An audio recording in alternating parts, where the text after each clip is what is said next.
This is the 5th video in the series that I've been filming about YA books and the bullies in the books and the authors who wrote them. I heard from Ellen Wittlinger, who wrote Sandpiper. Sandpiper is the story of a girl with a bad reputation. Now, she gets the bad reputation because she wanted a boyfriend. And so she starts to do sexual things in order to get that boyfriend. But what she instead gets is a lot of old boyfriends and a bad reputation. Now, the reason why Ellen wrote the story is because, believe it or not, she knew someone who had a 12-year-old daughter, and that was the trouble that she got into. And she felt that, even though it really happened to a 12-year-old, setting the story with an actual 12-year-old, she really didn't see this as a middle school book. So she sets it in a high school. And so the main character, whose name is Hollow, she has this reputation, and she's always now being, harassed because guys just think they can have sex with her. She meets this guy, Walker, and Walker is a complete loner. But he comes to her rescue when someone else is bullying her.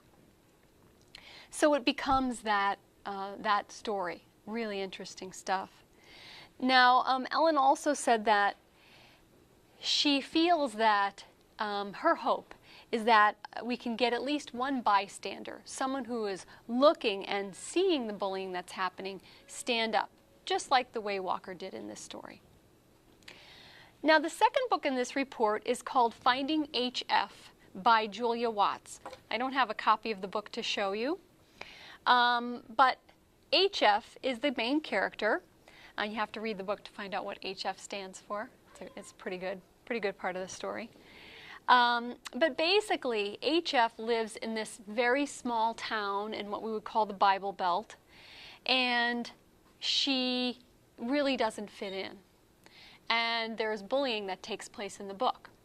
And the reason why Julia wrote the book is because she feels that, besides needing to look over the topic of bullying, she feels that lesbians get bullied in different ways, that the guys get bullied, and so she wanted to explore that. But what she also the message she wanted to get across is that even if you are in a small town and you don't see around you role models that you feel reflect you, that there are other places to look for those role models, even if it's not in your own hometown. And the third book in this one is The Knights of Hill Country by Tim Tharp. This is a really great football story. I was glad to find a copy of it on the shelf. Some great football action. Now, I have talked about some other football books in relation to bullying. And what Tim said is that he really didn't write this with the theme of bullying in mind, which often happens, but he was really thinking about strong, aggressive football players. And then, of course, sometimes that does tend to come into the story.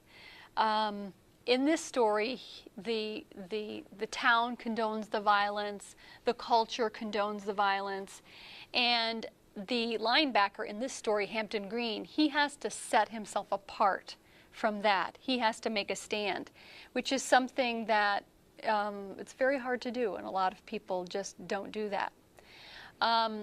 3 great books: Sandpiper by Ellen Wittlinger, Finding HF by Julia Watts, and The Knights of Hill Country by Tim Tharp. Please read these books.